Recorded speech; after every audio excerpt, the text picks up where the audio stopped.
Alors, Disney Nature, depuis sa création, c'est-à-dire il y a maintenant 3 ans, a eu beaucoup d'activités. On a sorti déjà 2 films aux États-Unis, on en sort un 3e dans un mois, fin avril. Les 2 films, c'est Earth et Océan de Jacques Perrin, qui ont fait des bons résultats, puisque ça fait partie des 3 plus gros films de ce genre-là, d'histoire aux États-Unis.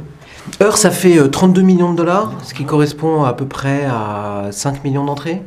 Océan a fait 20 millions de dollars, ce qui correspond à 3,5 millions, 4 millions d'entrées, c'est-à-dire plus que la France, pour un film français, ce qui est assez rare. Et je compte beaucoup sur African Cats, donc Félin, qui sort dans 1 mois et demi là-bas, pour faire des scores encore meilleurs. Parce qu'en fait, la bonne nouvelle aux États-Unis, c'est que la marque Disney Nature s'est tout de suite implantée dans le paysage auprès du public. Et qu'aujourd'hui, il y a une notoriété de la marque Disney Nature forte, et un amour de la part du public américain qui suit ce genre de film-là, très fort pour cette marque-là. On est dans les études au-dessus d'Animal Planet, au-dessus de Discovery et même au-dessus de National Geographic, puisqu'on est numéro 1, alors qu'on n'a que 2 ans d'existence, et que National Geographic a un siècle d'existence. Donc ça, c'est un très beau résultat.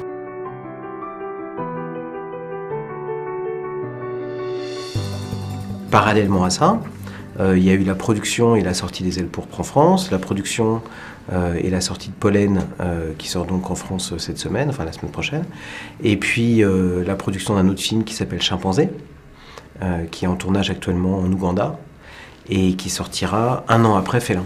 Les Ailes pourpres n'a pas fait énormément d'entrées, il a été vu par 250 000 personnes en France, le DVD a plutôt bien marché, mais voilà. Et puis Pollen est encore sorti nulle part, donc trop tôt pour en parler, mais c'est un bilan en tout cas très satisfaisant, puisque pendant en l'espace de 3 ans, on aura produit 6 films.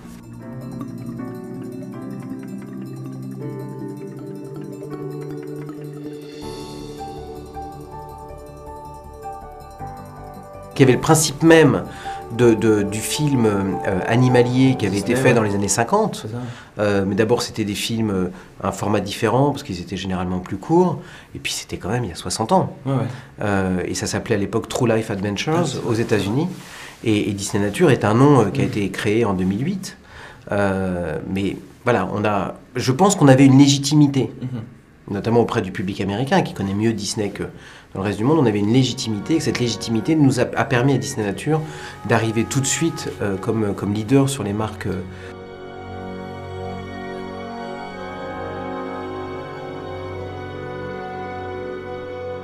En France, on n'a sorti que Les Ailes pourpres aujourd'hui, et Pollen est le second. Et il est évident qu'un film sur les flamants roses et qu'un film sur des abeilles est beaucoup moins une évidence qu'un film sur les oiseaux comme le peuple migrateur, ou un film sous-marin, ou un film sur les félins, ou même sur les chimpanzés. Maintenant, dans l'ordre, il se trouve que Les Ailes pourpres, on l'a fait avant, c'est le premier film qu'on a fait.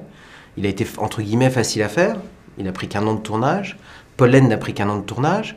Donc ces films étant prêts, j'allais pas attendre que Félin sorte en 2012 pour les sortir en 2014-2015 après Chimpanzé. Moi je pense que la marque est une chose, mais les films doivent aussi vivre en dehors de cette marque. Et moi je suis très fier des Ailes pourpres, je suis très fier de ces films-là. Ce film-là, c'est pas des films faciles, c'est pas des films évidents, c'est pas une suite.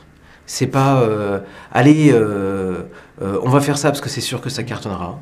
C'est difficile, c'est plein de gens qui nous regardent avec des gros yeux, pourquoi vous faites ça? Et malgré le fait que Les Ailes pourpres n'aient fait entre guillemets que 250 000 entrées, ce qui est déjà vachement bien, parce qu'il y a quand même 80% des films en France qui font moins que ça dans l'année, et ben, je suis très très fier d'avoir fait ce film. Et Pollen est un film qui a, par rapport aux Ailes pourpres, un très gros avantage, c'est qu'il parle d'un sujet global. C'est-à-dire que si jamais les flamants roses disparaissent du lac Natron en Tanzanie, ça ne changera rien à notre quotidien. En revanche, si les incroyables comportements qu'on découvre dans Pollen n'existent plus demain, ça va changer la vie de 9 milliards d'habitants dans 20 ans dans le monde.